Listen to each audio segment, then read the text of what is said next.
ఇవాళ ఈ రాష్ట్ర ప్రభుత్వం అనుసరించినటువంటి ఏదైతే నీతి ఉన్నదో ఇలా తెలంగాణ రక్షణ సేన తరపున దీన్ని పూర్తిగా మేము ఖండిస్తున్నాం.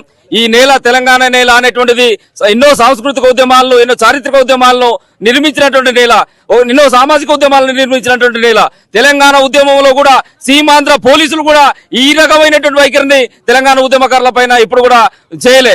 ఇవాళ ఈ రేవంత్ రెడ్డి సర్కార్ ఆంధ్ర బాబులకి ఏజెంట్ గా మారి, చంద్రబాబు చొత్తులుగా మారి ఇలా ఆంధ్ర సంబంధించిన నాయకులకు, సినిమా రంగంలో ఉన్నటువంటి వాళ్ళ భార్యలకు ఈ తెలంగాణ ప్రాంతంలో ఉన్నటువంటి పదవులు కట్టబెడుతూ తెలంగాణ ఉద్యమకారులకు ఇచ్చినటువంటి హామీలు ఏవైతున్నాయో ఈ హామీలన్నింటి కూడా తుంగలో తొక్కి కమిటీల పేరుతో కార్యాపన చేస్తూ ఇవాళ తెలంగాణ ఉద్యమకారుల యొక్క రక్తం చిందించిండు. ఇవాళ బిడ్డ రేవంత్ రెడ్డి గుర్తుపెట్టుకో, ఇవాళ తెలంగాణ ఉద్యమకారుల యొక్క రక్తం ఇవాళ బొడుపల్లి సంబంధించిన ప్రాంతంలో వచ్చింది.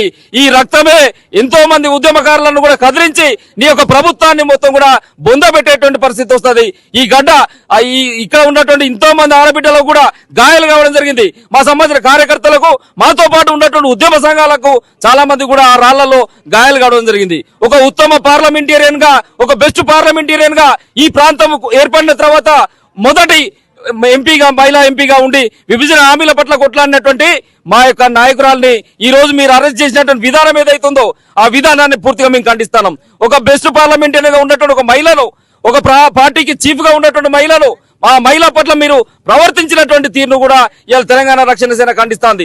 బేషరత్ గారు, రేవంత్ రెడ్డి గారు, మీరు అరెస్ట్ చేసినటువంటి ఆ విధానానికి ఖచ్చితంగా మీరు క్షమాపణ చెప్పాలి. ఇక్కడ ఉన్నటువంటి బిడ్డలందరూ కూడా సమ్మక్క, సారక్క, రాణి రుద్రమాదేవి, చాగల ఐలమ్మ యొక్క వారసత్వాన్ని పూచుకున్నటువంటి బిడ్డలు. మీ యొక్క కళ్ళబోలు కబుర్లకు, మీ ఉడత ఊపులకు, మీ తాటాకు చప్పులకు, మీ కేసులకు కూడా ఇక్కడ ఎవరు కూడా భయపడేటువంటి వాళ్ళు లేరు. కాబట్టి ఇక్కడైనా కూడా మీ నిర్బంధాలను ఆపి తెలంగాణ ఉద్యమకారులకు ఏదైతే 250 గజాల జాగను మీరు హామీ ఇచ్చిల్లో, అదేవిధంగా ఇంటి నిర్మాణానికి కావాల్సినటువంటి వసతులు కల్పిస్తామన్నారు, పెన్షన్ విధానాన్ని ఇస్తామన్నారు, అదేవిధంగా గుర్తింపు కార్డులు ఇస్తామన్నారు. వీటన్నిటిని కూడా తక్షణమే గడాక అమలు చేయకపోతే మరొక పోరాటానికి కవితక్క గారి నాయకత్వంలో తెలంగాణ రక్షణ సేన సిద్ధమైద్దని చెప్పేసి కూడా ఈ యొక్క రాష్ట్ర ప్రభుత్వాన్ని హెచ్చరించడం జరుగుతుంది. జై తెలంగాణ, జై కవితక్క.